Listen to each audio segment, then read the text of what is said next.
Flipkart was a very young startup at that time. So like what prompted you to be part of a very young startup? E-commerce at that point in time was very nascent. Customers did not trust e-commerce. Actually, that was exciting me. Returns we have solved for, Yeah. I'm assuming after sales service most likely solved for. Yeah. Are there other big gaps you think needs to be solved over the next few years? As consumers evolve in India and younger consumers, right, there is going to be a need for India-specific innovations. AI actually would change your usage of smartphone, not just smartphone, any device completely, right?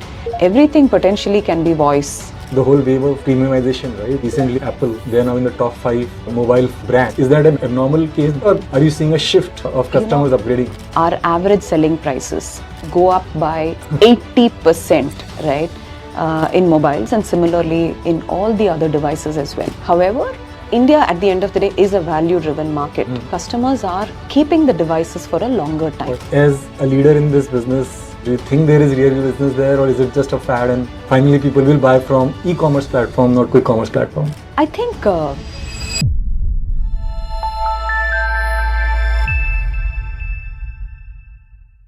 Today we have with us a special guest, Smrithi Ravichandran. If you think of Flipkart is to e-commerce as Bisleri to a bottled water, right? And started a journey, the company itself started journey in 2008. And Smrithi joined them in 2011. So she has seen it all as far as e-commerce is concerned. To give a brief background of Smrithi, she's an engineer, computer science background, and then MBA from IIM Kozhikode. Also spent time in 2 different consumer product companies, Wipro and ITC. And then joined Flipkart to start their mobile category in early days. She has seen a lot of categories at Flipkart: electronics, grocery, fintech, and come full circle. Today she manages the mobile and the travel category of Flipkart. I think that's close to about half of Flipkart's business. So thank you for coming on the show today. it's a pleasure being here. It's been a long journey, and it's going to be fun chatting about it, I guess. No, sure. And the good part is, or the interesting factor is that I've known Smrithi for a very short period of time, but every time I've met you, there has been like so many insights and learnings talking to you that we thought it will be good for you to come here and share some of that on the podcast itself. Smrithi, early days, right? 2011, I'm sure you had a very successful career going on at ITC, coming from having worked in 2 very interesting FMCG companies, if I can say so. And Flipkart was a very young startup at that time. So like what prompted you to be part of a very young startup with not enough clarity on where this business will go? Yeah. Actually, back in 2010, when I got out of B school, FMCG was the Ivy League of business, if I may say so. It's a very strong, predictable, robust business, right? Where you actually learn the grassroots of finance, you learn the grassroots of business, you learn the grassroots of consumer insights and how consumers interact with brands, how do they buy in India, differences between metro tier 1 cities, your rural customers, right, and how those nuances play out between brands, etc. So that's the reason why it was touted as the Ivy League of business, and everybody would give their arms and legs to actually get into an FMCG company. I was actually quite thrilled to get into ITC myself. But I learned a lot in ITC, everything that I just said. But I was always very curious about how tech would change this consumer behavior. I'm a very deep consumer person at heart. For me, how people interact with brands, customers interact with products, and that makes me very curious. And the evolution of tech and the possibilities that could be was what was ringing in my mind.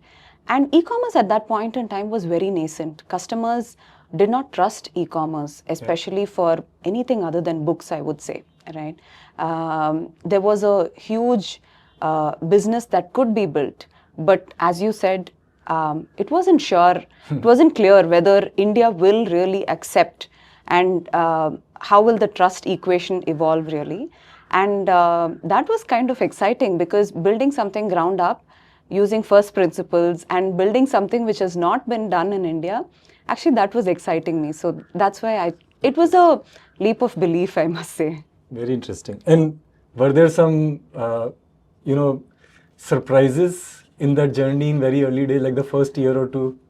That you're not anticipating? Actually, I would say I found everything that I was looking for in the first few days. I was really surprised. Firstly, very young. I mean, I was in ITC where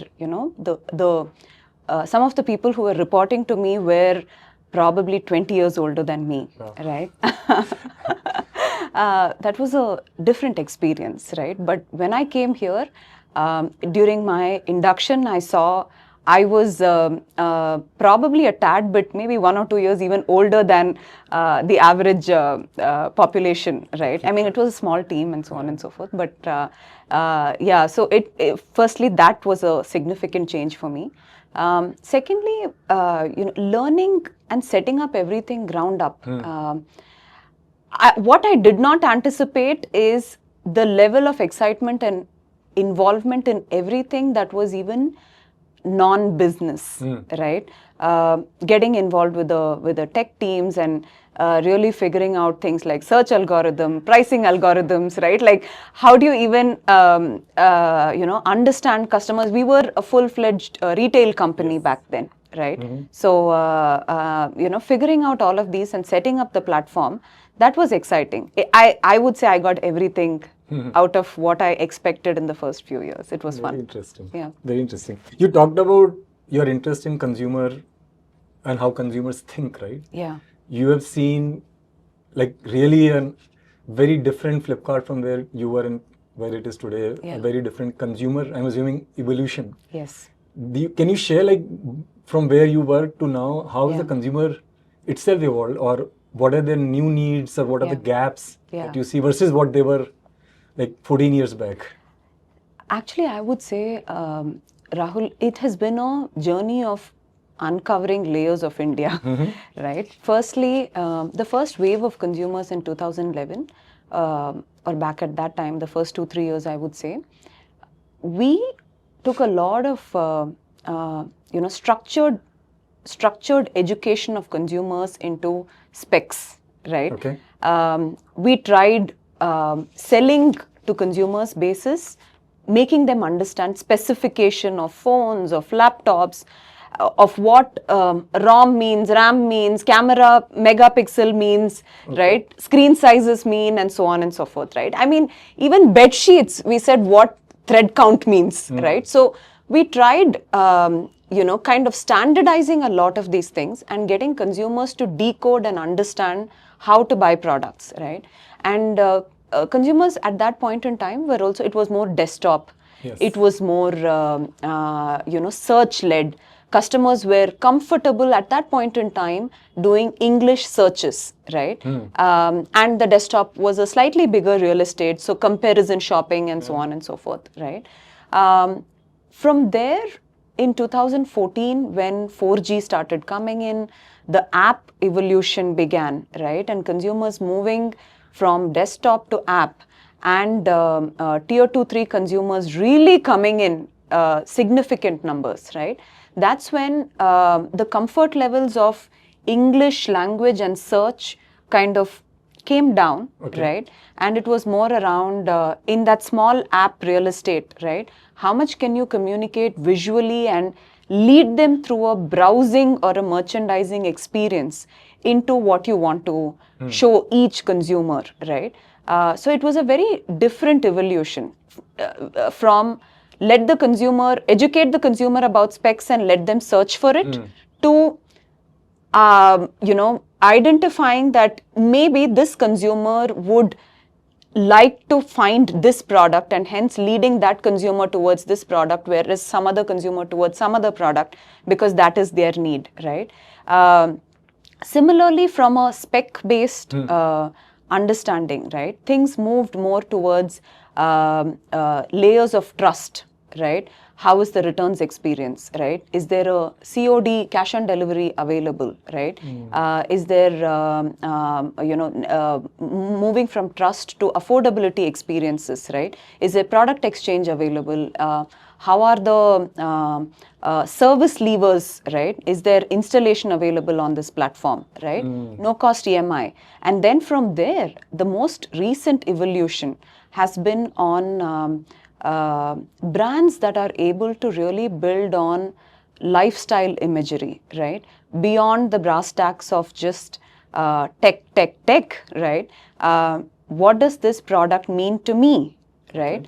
And moving more towards the fashion and technology amalgamation, right? Yes, of course, of course. The brands, in fact, that are growing the fastest have embraced the fashion tech space. They are focusing, in fact, this is a very interesting thing, right? And this is what we have been advocating with several brands over the last 4-5 years, and it's in the last 3 years that some of the brands have embraced it and started seeing success. Because globally, in Europe, in the US, even in China for that matter, some of the markets where we kind of draw inspiration from, all of these markets have been heavily and are still very tech-centric in their purchases, and slightly mature audiences in these places, right? So very, very black and white centric phones and devices and so on and so forth, right? India is very unique, one because of the population, age of the population, the other because of the fashion and cultural element of colors and style and so on and so forth, right? Technology has also had that rub-off effect where brands did not believe that these things are important when we started advocating this 5 years ago. But the brands that actually embraced it today, they are the ones who are growing the fastest because they have embraced style, they have embraced lifestyle imagery, lifestyle positioning, right? And moving beyond the angles of performance and, and so on and so forth. So, but like when you talk about colors, don't they get covered by, the cover that I buy? As in, why does a phone need to have that's so a much of very variations? Yeah, that's a very interesting thing, and you've spoken truly like a brand. So this is the first question brands asked us. But as technology has evolved with Gorilla Glass and titanium covers and titanium bodies and so on and so forth, right? Customers also don't need to use covers, right? And the feeling of the product when they hold and when they experience is very different with and without a cover, right? And with evolution of all of these materials which actually protect the phone and the device very well, the need for cover is gone, and hence customers want more more native experiences. It could be vegan leather, it could be wood finish, and some of these brands are innovating at a different level.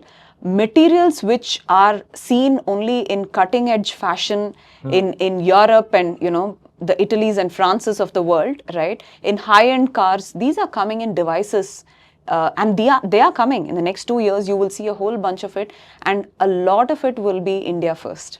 The question is then, this also increases complexity for the brand. They need a lot more SKUs, just like in fashion. Is that what it Which is down? Where e-commerce plays a significant role, right? Okay.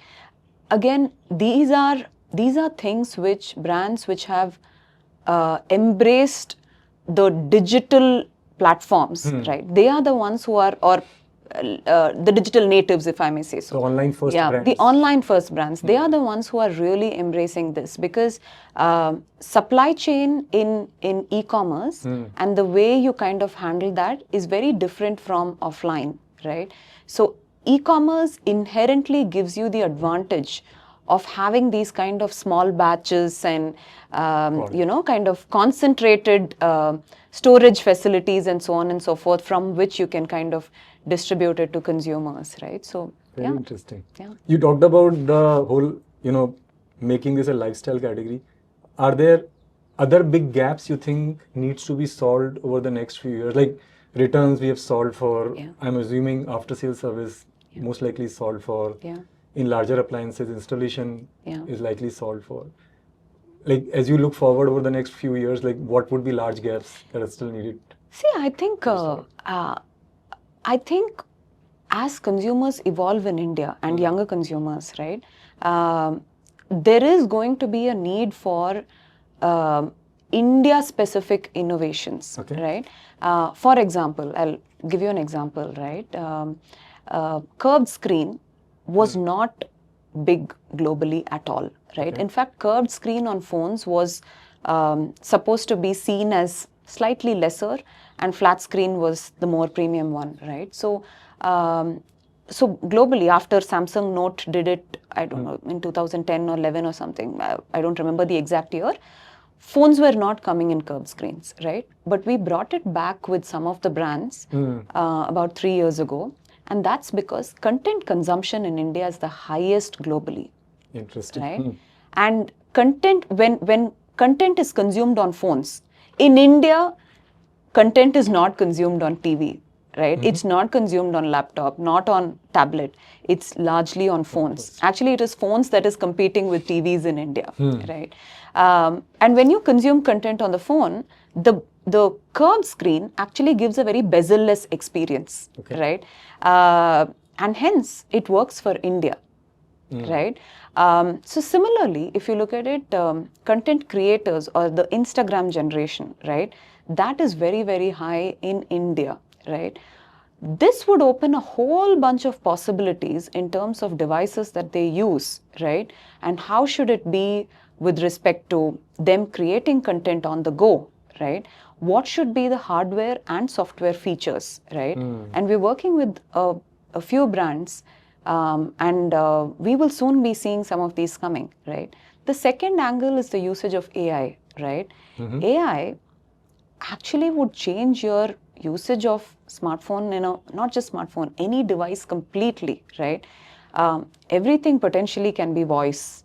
The apps as you know it today, will you really open each app and type things and, look for an Uber or a Rapido or, look for, will you search for a sleeveless yellow colored dress on Flipkart?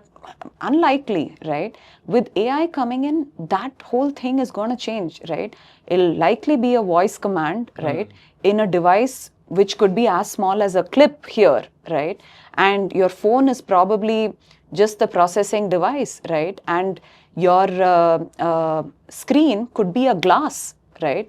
Or your screen could be anything. Your screen could be the TV here, right? It could be anything, right? So the possibilities are infinite. Very interesting. You talked about voice, like has voice search worked? As in, are there enough users? That's a very interesting topic you bring up. When I was doing grocery, this is one of the things that we debated quite a bit because, Indian consumers, a lot of terms we use on a daily basis, like grocery, for example, is not English. It's not English, right? Why? You expect the customer to type, say, chana dal. Chana is Hindi, but I'm saying chana dal is flawed, right? Because chana dal is called, say, kadala paruppu in Tamil. It's called something else in, some other language, right? So, you should be in a place, right, as a platform to take these voice commands, right, in their native language and translate that to what it really means in your catalog, right? Voice will especially become big in India. However, none of the LLMs, right, are being built for any other language. I mean, China is different, but outside of China, it's all been built in English, right? So, is there a possibility for, AI also to be built natively? Some of the LLMs being built natively, at least in some of the major Indian languages, right? And how would that change the usage of, say, agentic AI and shopping assistants and so on and so forth in future? Very interesting. Have you guys found the existing versions of AI making a difference to the business, as in? We are still in that journey, Okay. right? Because we do have a shopping assistant which is in a kind of a V0, right? But a lot of these actually learn over time, right? And as customers use it and so on and so forth. So it's a bit of a chicken and egg, because right now when exposing a model which is not yet ready, right, would be a bad experience. But if you don't expose it enough, your model is not going to learn. So we are on a journey. Yeah. I think there are a few Indian startups also working on the Indian language. I think Sarvam and few others. Yes. So hopefully they'll get ready also. Yeah. The other area, like, recently, if you look at the whole wave of premiumization, right, in a lot of other categories it has taken up. Recently, I was just reading Apple. Yeah. They're now in the top 5 mobile brands. Yeah. If you look at the last 2 quarters of shipment. Yeah. Which is very surprising. They are now in the double-digit market share, from what I understand. Yeah. What does, like, if you look from a category point of view, if you look at it, is that an abnormal case that such a strong brand, or are you seeing a shift of customers upgrading? A data point for you, right? In the last 3 years, we have seen our average selling prices go up by 80%. Wow. 80%, right? In mobiles, and similarly in all the other devices as well, right? Even in TVs, 32 inches is not selling. People are not wanting to buy 32 inches. They want to buy 55 inches, right? Every category after category, right? It's the same. Even in cars, right? It's the 10 lakh. It's the SUV segment that's doing well, right? Nobody wants to. The hatchbacks are kind of, it's only hard people. People like some of us who want to really navigate through the Bangalore roads who are buying the hatchbacks. But so category after category, premiumization is happening, right? And what we've seen in mobiles, as I said, right, significant shift in terms of ASPs, right? However, what we're also seeing is customers are keeping the devices for a longer time. Oh, is it? Okay. Right? So it used to be, until 3-4 years ago, people used to upgrade within 12 months, 18 months, right? Now we're seeing these cycles to be at about 33 months, 36 months. That bigger difference. That bigger difference, right? One, because, they don't see a need to change their devices that quickly, because the pace of technology or pace of specification upgrade, right, is not what it used to be. We quickly moved up from a 10 megapixel to a 32 megapixel to a 100 megapixel to now a 200 megapixel, right? But we've been on 200 megapixels for, say, 2 years now. And that's just one aspect, which is camera, right? In every aspect, if you look at it, beyond a point, a spec upgrade just doesn't seem to make sense to customers, right? And brands have also responded to this with longer horizon software updates, right? With longer term warranties and so on and so forth, right? So that customers are actually able to use these devices for a much longer time, right? And hence customers are also willing to pay a lot more to get a device that they can keep for a longer time. However, I do feel that this is also because India, at the end of the day, is a value-driven market, right? Customers are also not getting value for their good devices, which they have used for 3 years, but now they want to upgrade.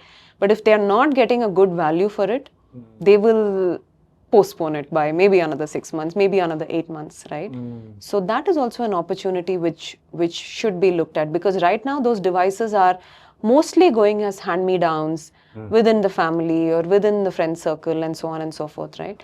How can you really organize that is something that is interesting. Actually, that does bring to a question that a lot of people have tried this second-hand mobile phone marketplaces. In US, if you look at Amazon, there's a full section on refurbished or unboxed devices, right? Yeah.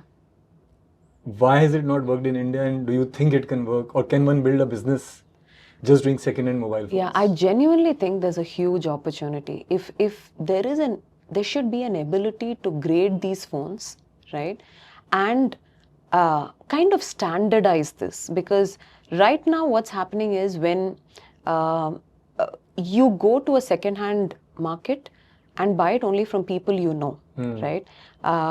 We're not able to standardize this grading and kind of what the customer has to expect in a grade A versus a grade B, and what kind of physical aspects of the phone, maybe minor scratches, or refurbishing some of the parts and maybe changing the battery and making it better and giving it to the customer, right? Because some of these things, even brands are interested in having a play Why in is it. it interesting Right? to brand? As in their replacement cycles go down if people just keep on using or Yeah, buying?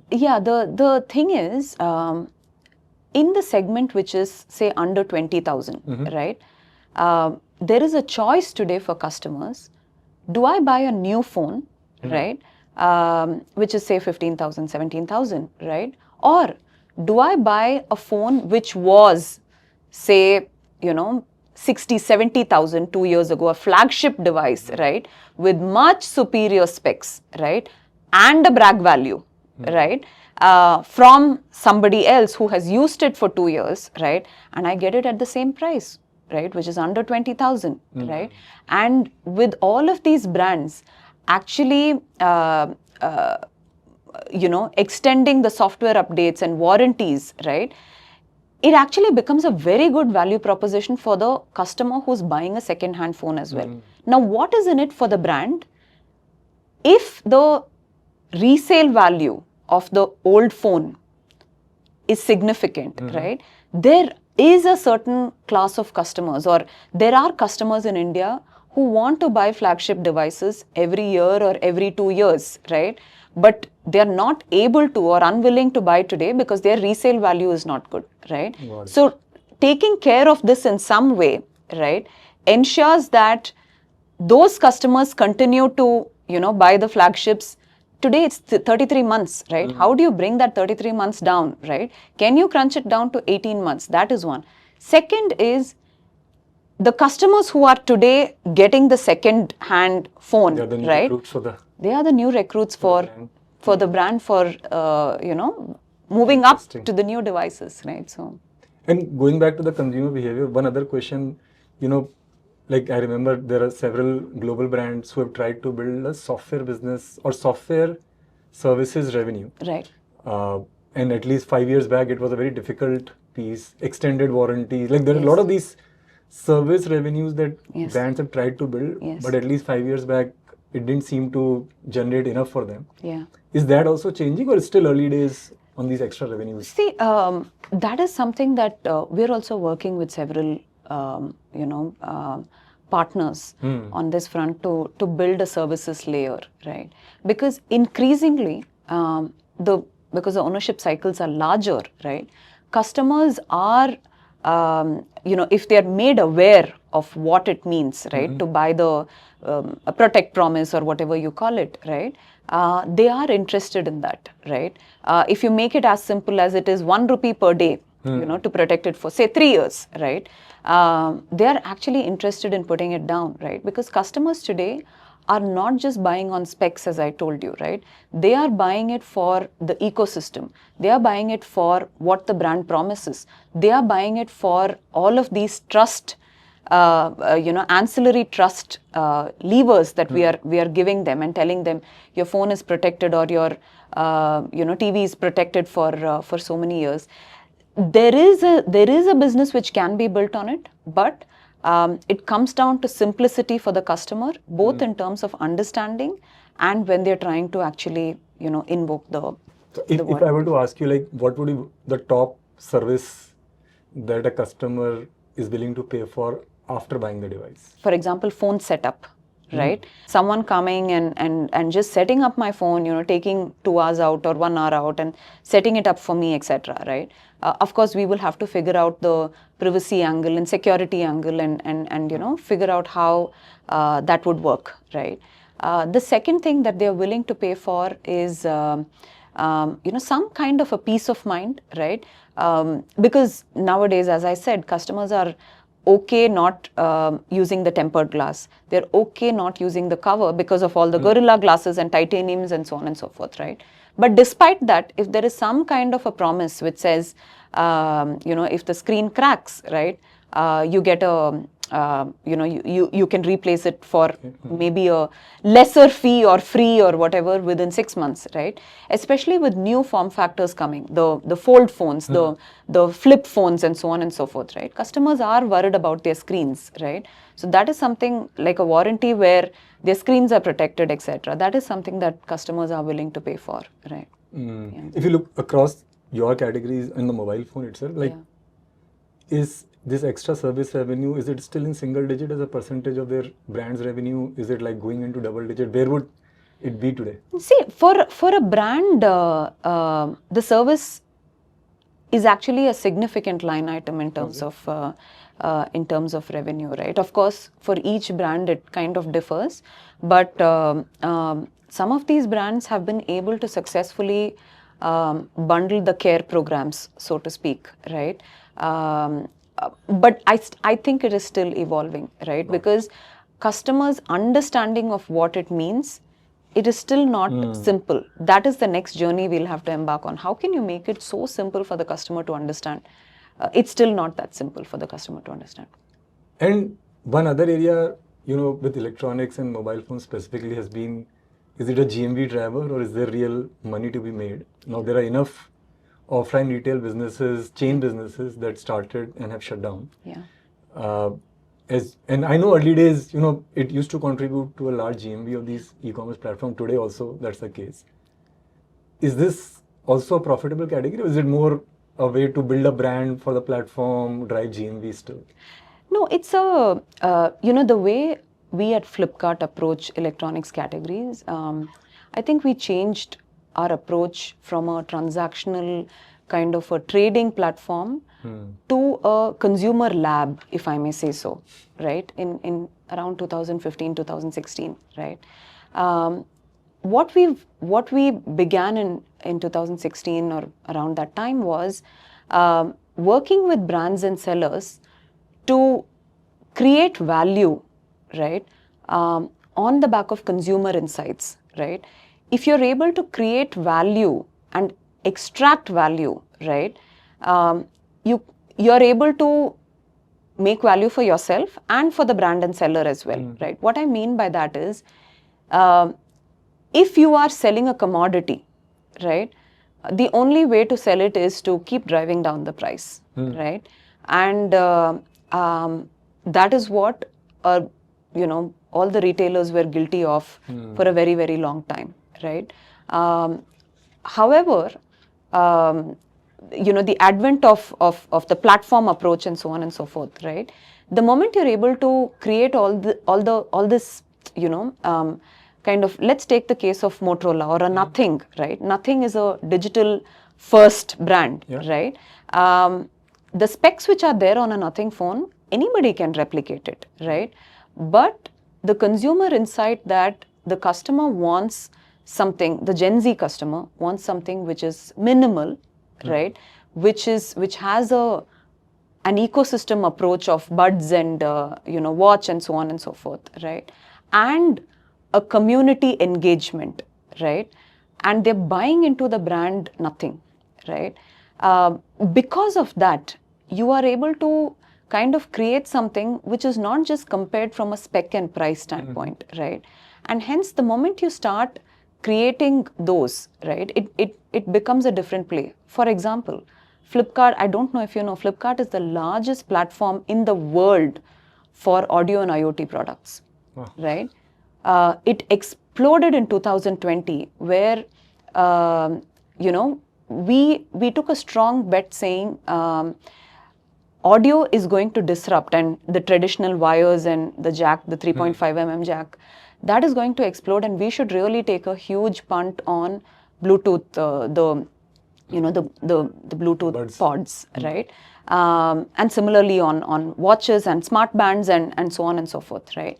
That way, what we did was we created brands, right? Your Boats and Bolts and Mivis and they've all practically grown up on Flipkart, right?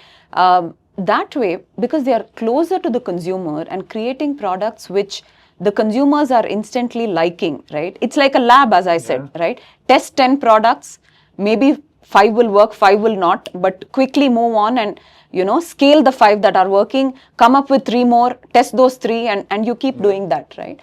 That way, you're not just a trading platform. And when you stop being just a trading platform, right, you create value for the entire ecosystem and yourself. Interesting. Yeah. So I'm hoping, while you may not say it, that this category is profitable for Flipkart. And a related point is the whole private brand play. You guys have multiple private label brands.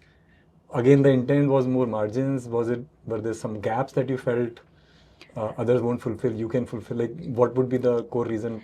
See, we are, in every category there are consumer gaps in terms of, it could be a design gap, it could be, a need gap, and so on and so forth, right? Every brand or a label that is born digitally, right, or born on Flipkart, right, has to have a differentiation and solve for a certain white space, right?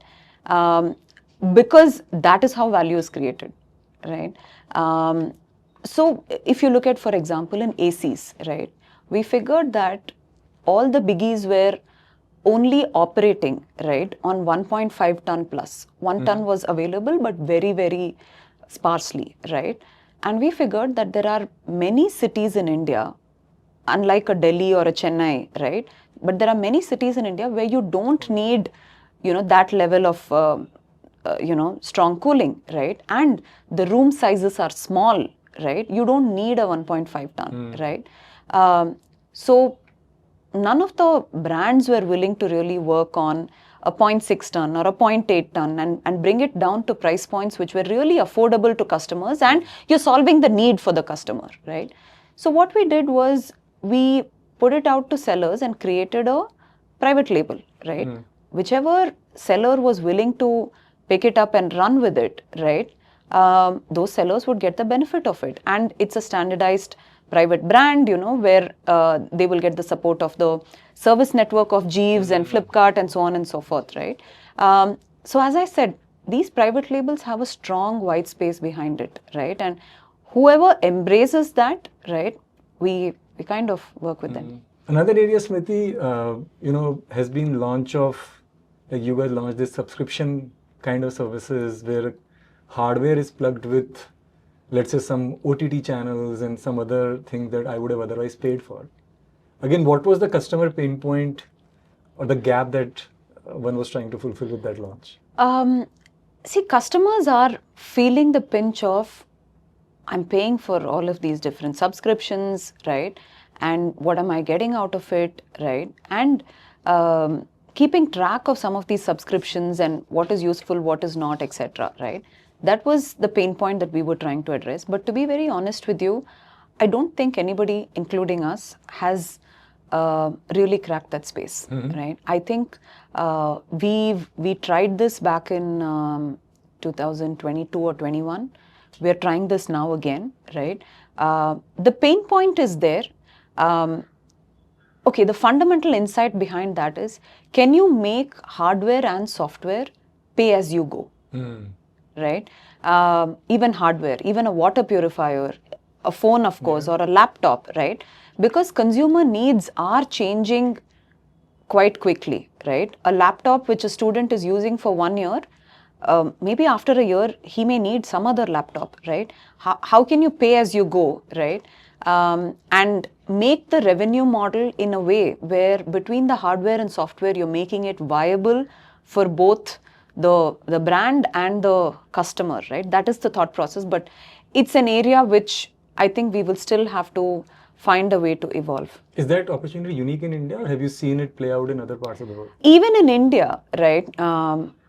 It's not very, like, for example, in cars, right? It's much bigger globally, right? True. In India is a very ownership-driven market, right? People want to buy and own it. I mean, even real estate, right? Of course, Uber and Ola have been able to kind of make those inroads in, Uberization of travel, right? but we want to figure out the same thing, right, in for devices. And how do you bundle subscriptions with that to make it viable and palatable for the customer? That's the idea.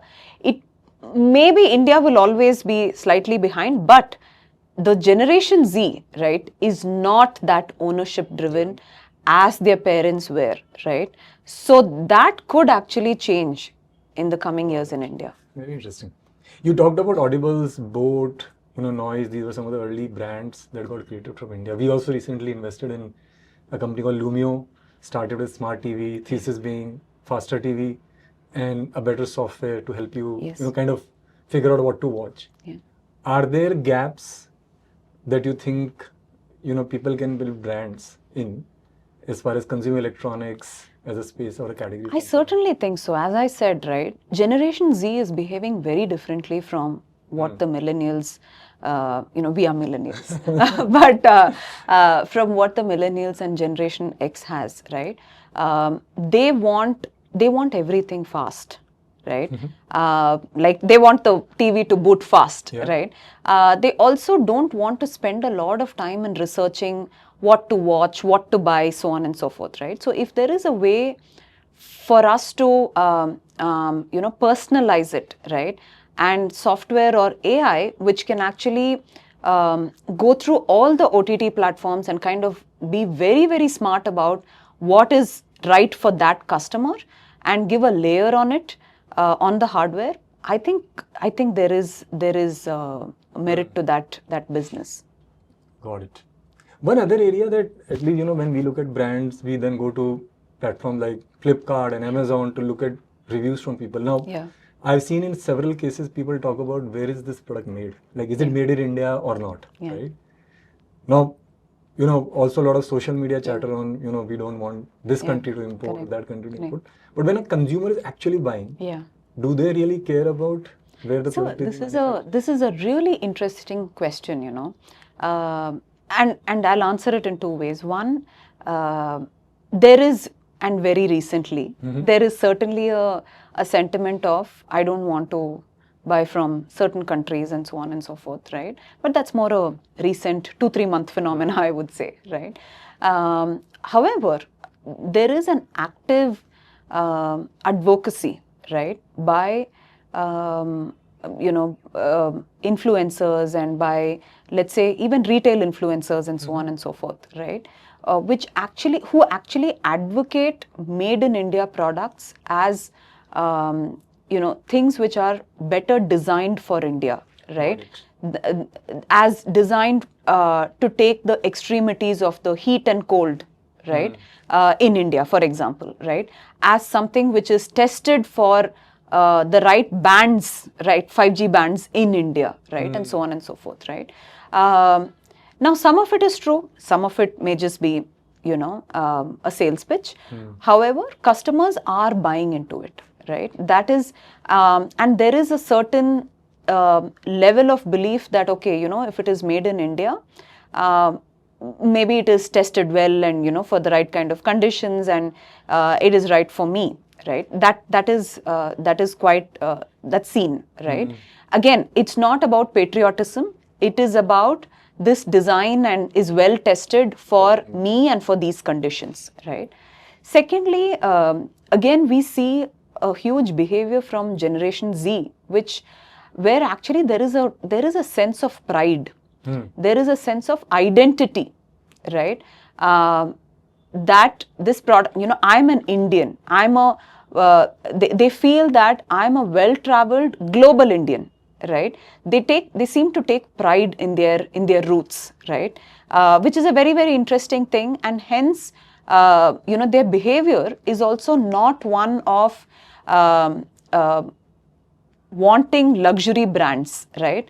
They don't want that flaunt value, but they want, is this right for me, right? My identity, my purpose, right? And hence this wave, right, will be very big for very good Indian brands that actually become big, right? Got it. Nice. Now, India as a market is quite large, hopefully growing also fast. So not that one needs to go global, but if you see I can't think of a great brand which is global and in consumer electronics. Yeah. Do you see a possibility over the next 5-10 years of Totally. brands going global? Totally. I do see it. And I'll tell you why, because and it's not just a prediction, right? Over the last 2-3 years, we have worked with some of the brands, right? And I don't want to take some of these names because these are large global names, right? Where a lot of the product lines were created with Indian consumer insights, right? And they were then taken into Southeast Asia and Latin America, which are similar markets, right? And are doing exceedingly well, right? But even today, those product lines are the 60% of the global demand or 70% of the global demand is in India, but there is still, those products are doing really well in some of these markets, which are very similar, right? And the reason being, and I cannot emphasize this enough, because when we talk to brand after brand globally, right, a lot of their design aesthetics and usability, right, is basis an older population set in Europe and US and China and so on and so forth, right? India is the place where, as I said, consumer lab for a young population, right? And hence, there is a different need gap that is there. And the brands which are able to embrace this will find successes outside India as well for the younger consumers. Very interesting. What you're saying is if you can win in India, you can win globally as well, right? Yeah. Now, there is one topic, and this will be the last topic, but quick commerce, right? If we are having a discussion on commerce, you can't not have a discussion on quick commerce. That is true. Mobile electronics are a very unique category. If you think of quick commerce, it's not a high frequency purchase, it's a high value category, so inventory becomes a challenge. Yes. Like, as a leader in this business, how much of your time goes on thinking about quick commerce? Do you think there is real business there, or is it just a fad and finally people will buy from e-commerce platforms, not quick commerce platforms? I think a lot of my time goes into quick commerce, right? To answer that question, I don't think it's a fad, right? There are two reasons I say this. One, there is always an angle of contextual urgency, right? One may ask, why does someone need a phone in 15 minutes, right? Why does someone need a laptop in 15 minutes, right? However, today we live in an age where we cannot live without our phone. I mean, half the times you don't take your wallet, right? You just walk with a phone and pay with UPI and, come out of the store, right? So being without your devices for a long time, at least for some customers, is completely impossible, right? And then there are several other contexts where, gifting and so on and so forth as well. So contextually, there is an urgency in some cases, right? And for that, quick commerce is a very important need, right? The second thing, Rahul, I cannot emphasize, I mean, this is a very, there's a slight nuance to this, right? When we say trust, right? There is also an angle of, I'm paying 30,000 or 40,000 and waiting for a day or 2 days for the phone to come, right? Some people are anxious about it, right? Instead, you pay and you're getting your phone in 15 minutes, right? And they're okay to pay a little bit more, maybe 100 rupees or whatever as the delivery fee and so on and so forth, because they want that phone immediately, because it's a bit of a peace of mind thing, right? And not just in phones, when I was also doing grocery and doing some consumer work, one of the consumers said, I'm a vegetarian, and one of the times I ordered from some platform, I had ordered garam masala and I got chicken masala instead, right? She was just very anxious about it. She said, how can that land? And she was not there at home to collect it. So somebody else collected it and so on and so forth, right? So her view is, if it is quick, right, I'm there at home, I will order, I will check what is there, what is right, has it been delivered? And if it's not, then I will get done with that transaction. I don't want the transaction to linger on for a day, right? So there are some consumers who want to get done with the transaction, right? And as I said, especially Generation Z is very fast. They want to decide quickly and they want to get it quickly, right? So there is a need for us to build this business, surely, but electronics cannot be built like grocery in quick commerce, right? Because there is an implication of inventory. There is an implication of how do you manage selection at different stores, and how are you agile about trying out selection in different locations, pulling it back, pushing it into some other stores, and so on and so forth, and experimentation, right?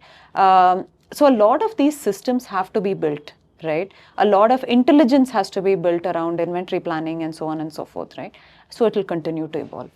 If I were to ask you, I don't know if you have an answer or take a guess if you don't. Let's say you have 100 SKUs on the infinite shelf that you have on e-commerce platform. Yeah. What would be the right number of SKUs broadly? How much should it reduce by to service most of the consumer, but yet not, get burdened by the whole inventory issue lying around all across the country? Yeah. See, we are also experimenting with this. Okay. I think for mobiles it's fairly easier because the size of the number of SKUs is much lesser, so it's a very easy answer, right? But I think when you talk about broader electronics, right? It could be your small home appliances, it could be your audio, it could be your other devices, or we are also doing basic fashion, right? It could be your socks and your black t-shirts and so on and so forth, right? See, quick commerce is going to be a head of head business, right? Beyond that head of head, whatever the customer wants to buy, right, may not be something where urgency is the P0, right? But it is more the selection which is the P0, and there, a 1-day delivery or a 2 days delivery kind of works, right? But I do believe that it is going to continue to remain a head of head, right? And every category has its Pareto, right? But the 80-20 rule generally works other than categories like fashion, right? Where we will have to be more cautious about it. But I think the other categories, the 80-20 rule or maybe a 30-70 kind of a rule should largely work. And, one view that some section of people have is that quick is also relevant in context of a category. So like in grocery, it is 10 minutes because that's the time it takes for you to go out to a local kirana store and come back with whatever you want in grocery, right? Is that parallel also true for electronics? And if yes, then what is quick? Is it like 10 minutes? Is it 15 minutes? Is it 30 minutes? Like what is quick for that category? See, I think very interesting question. And what you're saying is absolutely right. One is the customer behavior. The second is the supply chain reality, right? For example, in fashion, we have something called MNow, right? Myntra Now, which is a 30-minute promise, right? But in Flipkart minutes, it's more a 7 minutes, 10 minutes, around about 10 minutes promise, right? But Myntra Now is only a fashion dark store, right? And hence it can be that way. It can be 30 minutes, right? But while we realize that, okay, a phone need not go in 10 minutes, right? That dark store today encompasses everything, right? It also does grocery, right? And the unit economics, the dark store P&L makes sense when you have everything together, because the high value items are also serviced from the same dark store and so on and so forth. And hence for Flipkart, for example, it makes a lot of sense to do it that way. But some of these I feel will evolve because, as you said, consumer need will be different, right? 30 minutes may be okay for a small home appliance or a phone or a laptop, right? We're also trying to do a differentiated timing for large appliances, right? And grocery will probably still continue to remain 10 minutes, right? So how will the supply chain also be viable here is something that needs to be married together with the consumer ask. One of the other things on quick commerce in early days was that it was a full-priced Right. category, right? People were willing to pay for that convenience. Right. But as more people enter quick commerce, Yeah. do you foresee that in next few years, this also goes into a discounting business for the market share game? I think it already has, right? Yeah, I think it already has across different platforms, right? Sellers are kind of figuring their ways for customer acquisition, right? But I think, Rahul, that's the cycle every business will go through, right? Food, for example, now has stabilized a lot, and we are paying a lot of charges for many things, right? And we don't seem to really mind it, right? So I think every business will go through that cycle, and yeah, that's how it is. Got it. No, this is superb. So, Smrithi, as I was promising at the start of the show, I know whenever I talk to you, there are enough and so many insights to learn from you. So, thanks for coming in the show and sharing so many interesting factoids. Hopefully, we'll get you back in few months or few years. But thanks for coming over. Thank you for having me here, Rahul.